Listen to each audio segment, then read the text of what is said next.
Thanks for joining me. This lab session is entitled Building a Web Test Plan by Recording. Recording scripts in JMeter can present challenges. The challenges can arise when you are recording scripts that use HTTPS or SSL.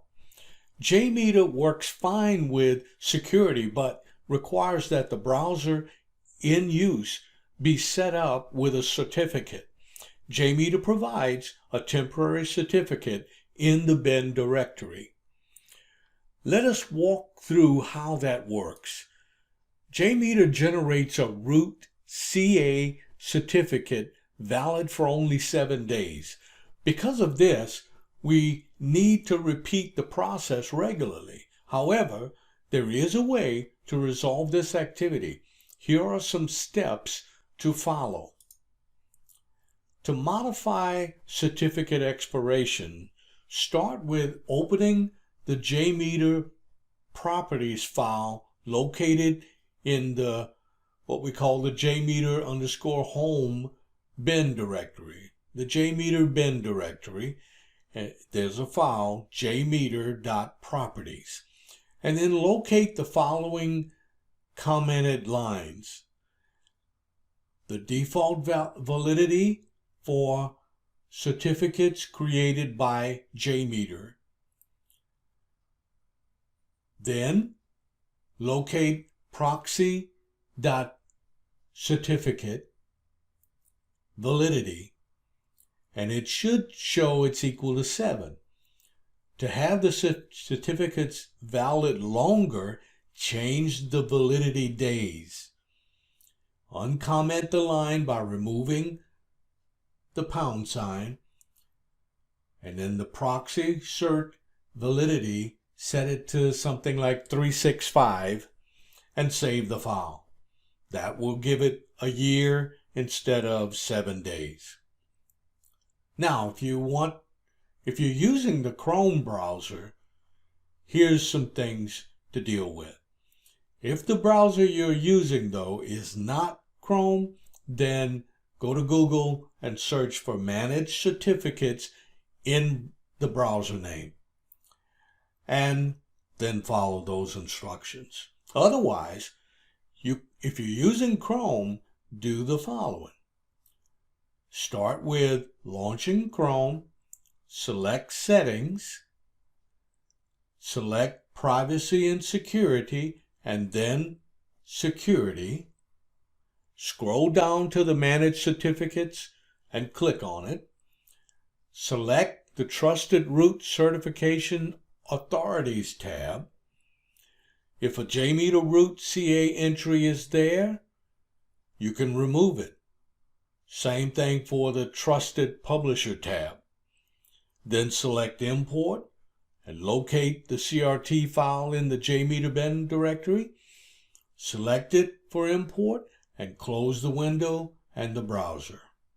Here is what the certificate list looks like in the Chrome browser. This is a highlight after the JMeter certificate was imported here. After the change, be sure to do the following. Close the JMeter IDE, delete any existing JMeter home bin references, and relaunch JMeter. Now if in the event your CRT file is not available, then here's something to deal with. In order to create a CRT file, if your certificate is expired, do the following. Go to Google in your browser and search for Apache JMeter temporary rootca.crt download. Before loading it into the bin directory, go to your bin directory and rename 3 files that you see on the screen if they are there.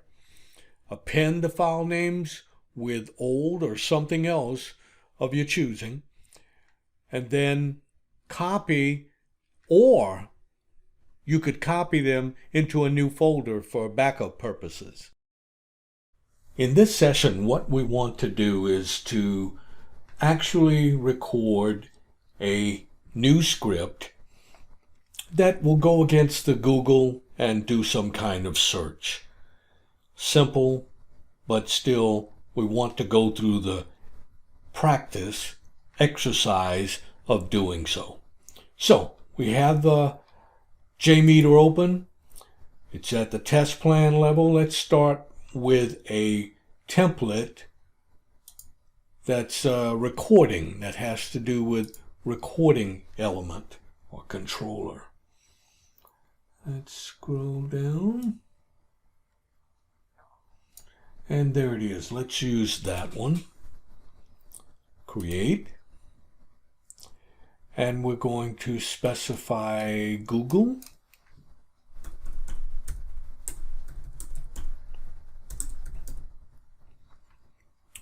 We can leave that. And create. So what we have is a user-defined variable. So far it has two variables defined, one for the Google site, one for HTTPS. And we have the default. It's pointing to www.google.com. Excuse me. Let's take that host variable and use that in its place. Dollar, open squiggly, host, close squiggly. So now it's going to use the variable value in its place in the request defaults. Let's then go to the thread group. Right now it's just set to the default 111. That's fine for now. We have a view results tree. We also have a view results tree under the recorder. The recorder is grayed out. We want to enable it. We'll come back to it momentarily. We want to expand the thread group. It has a recording controller in it. Let me just tell you something about the recording controller you might not have known. There is a button called Clear All the Recorded Samples. So if you record a session and it's not what you wanted, or you lost what you wanted, then you can clear everything else that gets loaded into subordinate to the recording controller. So just so you know, we can actually do that and show you once we do a record. Let's go to the recorder statement. This is where we're going to start the record process, but we want to check on a couple of things. One, we have a port. We'll go ahead and use 8888 as the port for recording. And we want to click on this box here and select Thread Group Recording Controller. That's where we want to locate the recorded events. We want to look at the request filtering and down further here, right there, scroll all the way down, add suggested excludes. Now, let's scroll through here. This is actually the one that has to do with this button here, add suggested excludes. So we have that plus a number of others, and that came as a part of the template that we selected, the recording template. So we'll leave that as is. It should work fine. If not, we'll find out soon enough. Now, we've got that. We can go back to test plan creation, scroll up, and We're going to click on that button in a moment.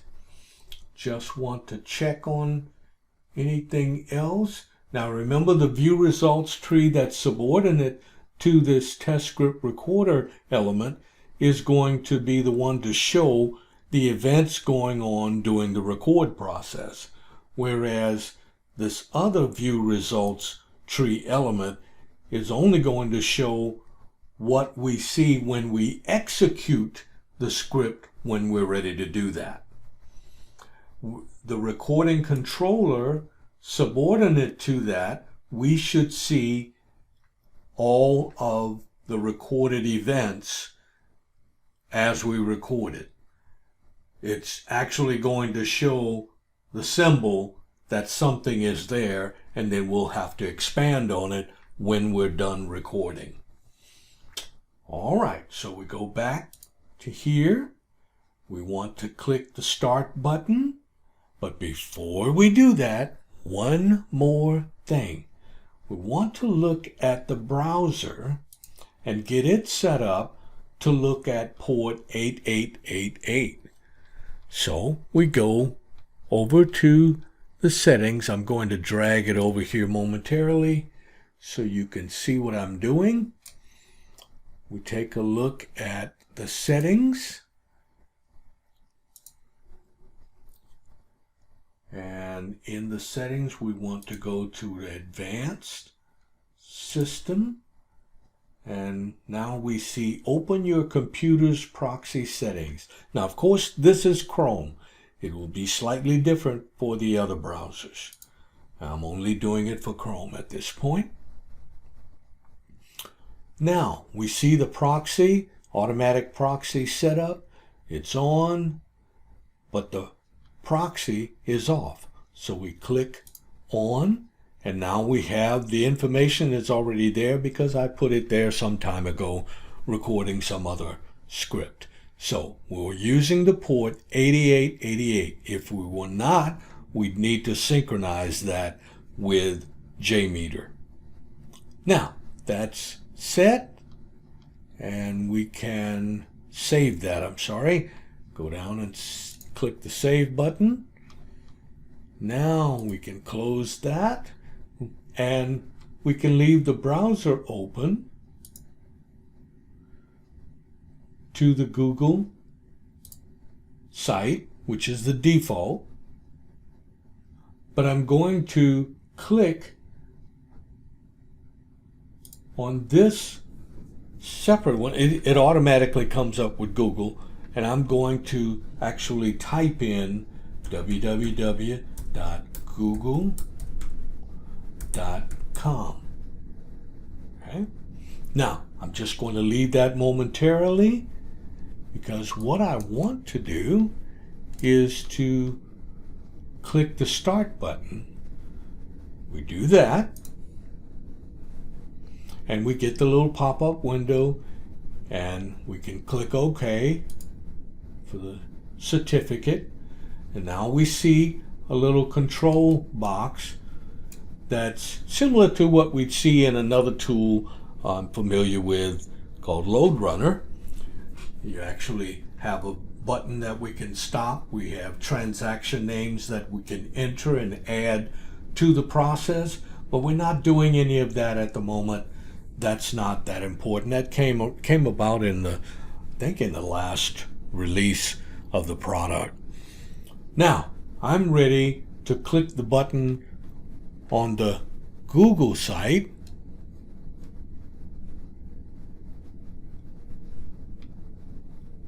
Or better yet, I'm just going to press the enter key.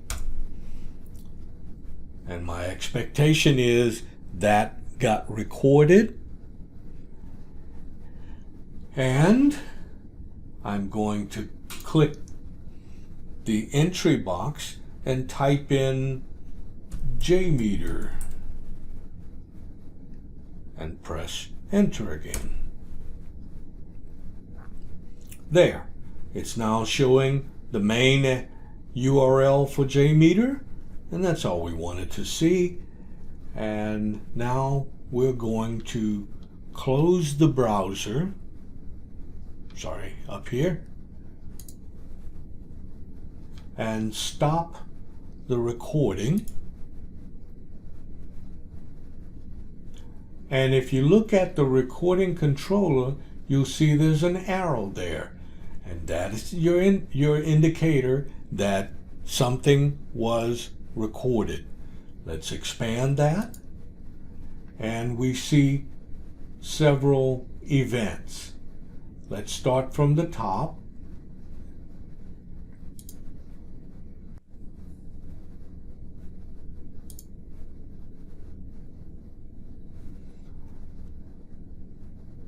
We can see that it's going after the Google APIs. This may not be of interest. Let's look at this one. This is also, we're starting with a controller. And now we see a large number of elements, events that were recorded. Going to scroll down to the bottom of that. See if I see anything that has meaning to me at the moment. All right, let's collapse that one. Let's look at another one here. Images. So even though we had filtering, we still see a large number. Now here's something I wanted to see. Search. Notice host. So this is for the Google website. There should be one then that has to do with just getting to the website.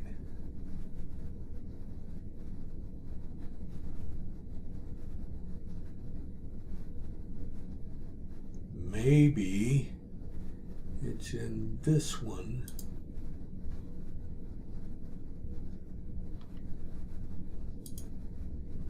Yes, there it is, right at the very beginning. It's just going to the site. So, here's what we're going to do. Going to scroll up. All right, so we should not need this data, but we need this item right here. Actually, right here. So this is under a transaction controller. That's okay. Let's give it a name so it makes sense to us. This one we'll call home. Or even better, let's be more specific, Google Home. And again, I actually want to call this one Google Home Page.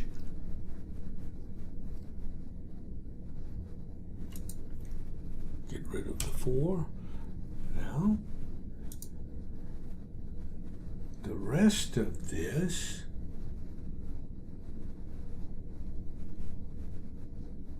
we found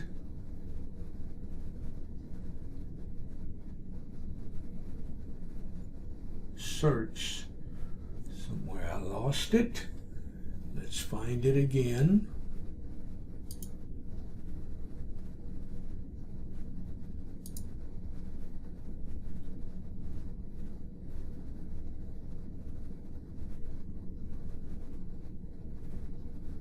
It was down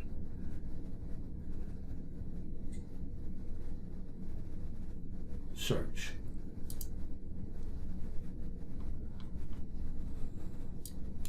Let's call this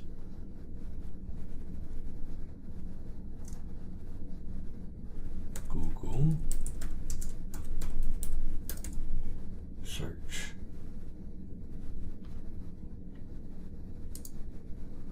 And if we go on here, we see Okay, that's fine. Now, is this one important? No. Let's go back, and now we want to whittle this down. We have to be careful. We don't need that one. I'm going to press the delete and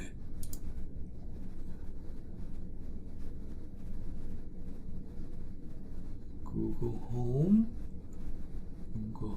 page, starting from here.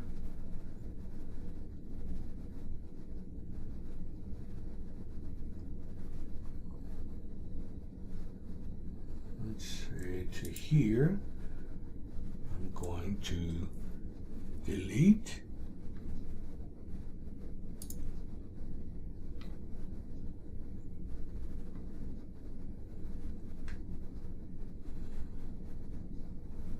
I'm going to go from here. I want the shift key down to here. Delete. Yes. And now I have the Google home page and the Google search.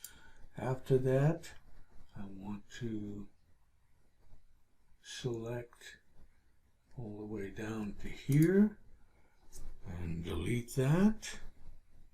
Yes. Now we're getting somewhere. What's in here? Let's remove this information, this entire measurement. We can delete that.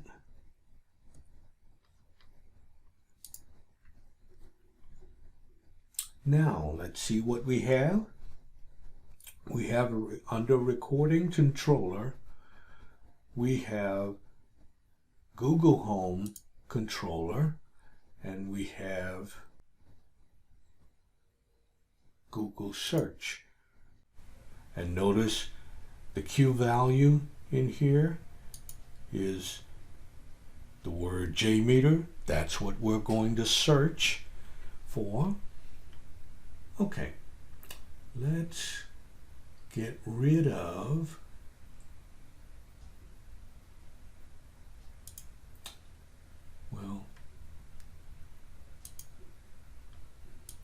Google search.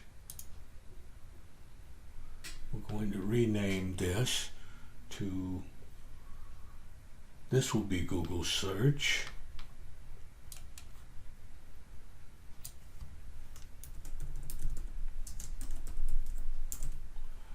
And the one below it will be Google search page like we did before. Okay. Now, so we have Google Home, Google Search, and we have this authorization manager. We don't need that. That has to do with authentication processing for Google, but we don't need that.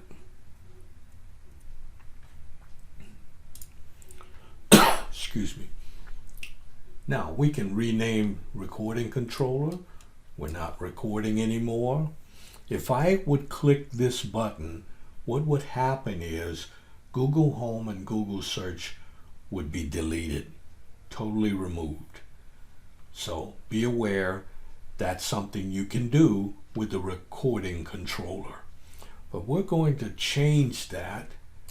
And I want to go to Change Controller, Logic Controller, and we're just going to use a simple, well, let's just use the runtime controller. We could use a simple controller or the runtime controller. And the runtime controller, the difference there is it has a parameter that's set to 1 second, and you can change the length of time that runtime controller will run. That's goes along with the thread group where you have a duration. So we can tell the runtime controller Let's run for 10 seconds. And we can then leave these set the way they are. One user. We don't have the scheduler on, so this information is not processed. But the run controller is set now to run 10 seconds. If we had the simple controller, we wouldn't have that feature, and that's all it would do is just group these items together, Google Home and Google Search. And with Google Home and Google Search, what I didn't clearly tell you is that both of them they're a transaction controller element, and they have the ability to capture and collect performance data. You can see that not in the view results tree, but if we added another listener summary report, we could see that. So we've done that. And what we'll see, the labels, we'll see both the transaction controller labeled here as well as the lower level. But if I go up to Google Home and select Generate Parent Sample, then I will not have the detail. This HTTP request will not show up in that summary report. You'll see that, and then I'll change it back so you can see both ways. We're close to being ready to attempt to run a test. Let's double check on what we have in variables. The scheme, we didn't use that. We hard-coded, left it hard-coded, and that's okay. We did use host in the defaults, and so then that is used here, and you see it's actually physically in the both pages. We have a number of other variables and values that are passed. The one that's most important to us is JMeter. We could go in and change that value to something else. We could have an input file, as you saw how we could read a file. We could have a file that has a number of different values and pull them in and populate this and run in an iterative fashion to pick up those various values to see what the performance is for each one.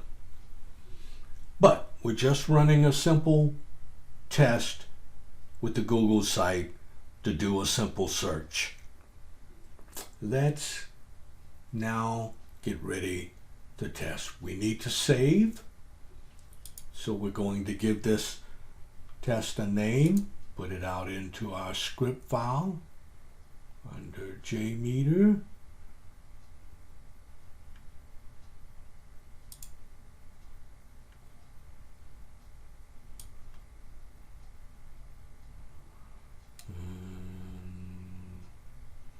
Looking for documents.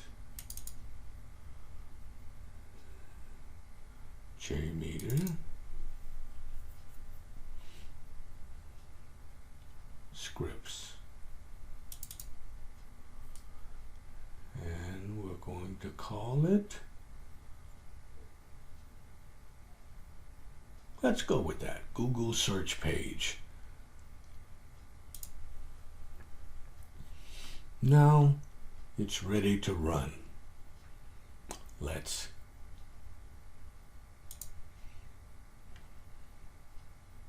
Now, why are we getting this override opportunity? Don't start. Let's go back to the view results. And normally we get that when there is a file involved. We gave it an XML file that it populated somewhere. Let's clear this, and we're going to run this. And let's look down here. Do we see any errors? No errors, so we're good. And now it seems to be running.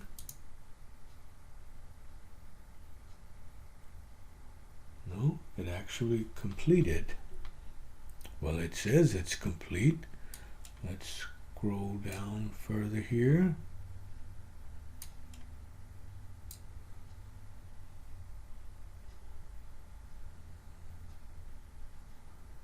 Thread started and it finished.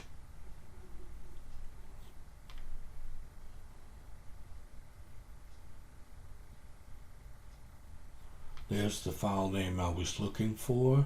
It's in the view results.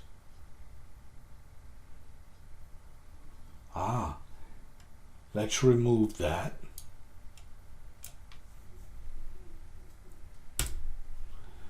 And it's trying to use this one, and this is what we're looking for. So what I want to do, and we can do that, I'm going to delete this. We no longer need it. If we needed it again, we could actually reinsert that. So that clears that out. It clears out the other view results tree and that reference to a file that for output XML file. We're looking at this view results tree, and here is the output. It ran, see, it ran many times in that 10-second time frame. So this is the runtime controller. If I wanted to just run the one time or the one loop, then I can change this again, change controller, and go to the simple controller. Now I don't have any other controls. It's going to do what allow the thread group to be in control of the loop count. So let's say I wanted three times, one user, 1 second ramp up.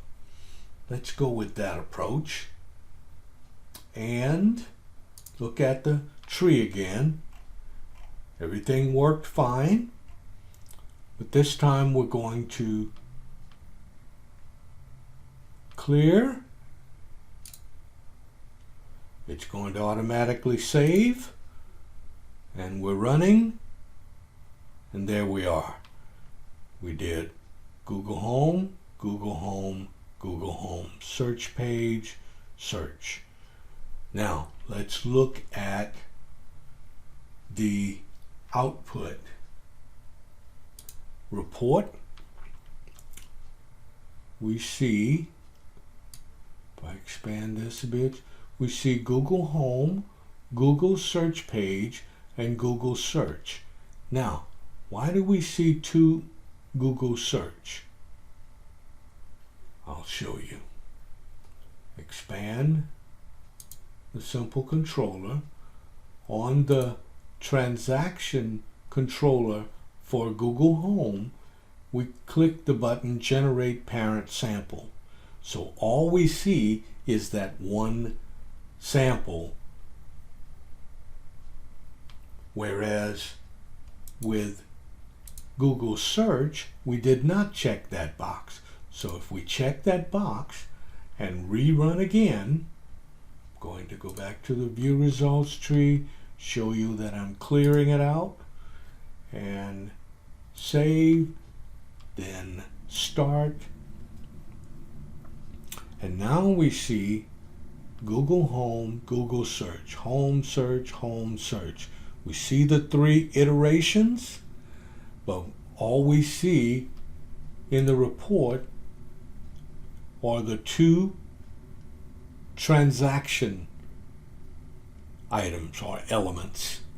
And so it's given us the data that there were 3 samples of home and 3 samples of search. And here was the average response time, minimum, maximum, standard deviation. We notice the deviation is fairly high on Google search. So it's telling us that it took more time. The minimum time was 86 milliseconds. The maximum time was 689, almost a minute. I'm sorry, almost a second to run on at least one occasion. So that lets us know that it's somewhat volatile in terms of how long does it take. Maybe the second time around or third time around it reached this minimum. The way we can tell that is if we added another report from the listeners called in table. Where is there? View results in table. When we get the data on this one, we can see the sequence of events. So let's run this one more time. View results, clear, save, run. We're done. We look at this guy and we see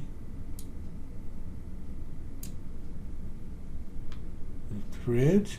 Notice the timing on the searches. 811, 107, and 90. So some caching had to be occurring because we're doing a search for the same data, JMeter, each time. The first time it was high. The second time it was lower, much lower, significantly lower, and then still even lower on the third time. So there's something from a performance standpoint we can report on immediately, that caching is working. Okay. That concludes this particular lesson. My time has ended for this session. I thank you for yours. Join me in the next video.